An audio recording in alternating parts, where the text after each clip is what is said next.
Sexto día ya de cuarentena. Básicamente, hoy solamente dar un dato, las cosas van cambiando muy rápidamente. Ayer se podían ir 2 personas con coche, hoy ya no se pueden ir con coche 2 personas, a riesgo de una multa. Por lo tanto, de ayer a hoy ya ha cambiado. Bueno, el mensaje va dirigido básicamente a la gente joven, porque veo que todavía no acaban de entender el concepto. No digo que todo el mundo sea así, pero no acaban de entender el concepto, que el tema es muy serio, y parece que la cosa a veces no vaya con ellos.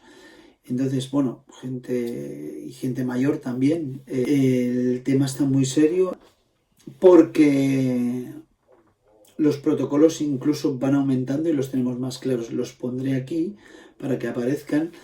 Y por favor, leéroslo, mirároslo detenidamente, no lo dejemos.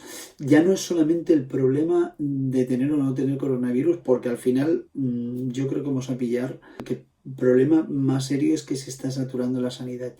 Me llegan los inputs ya no solo por los WhatsApps, el YouTubes, etcétera, etcétera, sino porque tenemos gente conocida llevando ambulancias, o vecinos e incluso familiares que están dentro de la movida, que ya hay gente que ya ha enfermado de ellos, por lo tanto no pueden ir a atender a esas urgencias, y la cosa está completamente desbordada, hasta tal punto que si no hay ese personal no se podrán curar. Entonces, si ya no es tan solo que podamos ya tener el coronavirus, sino que además una apendicitis no se va a poder curar porque no vas a tener ese personal.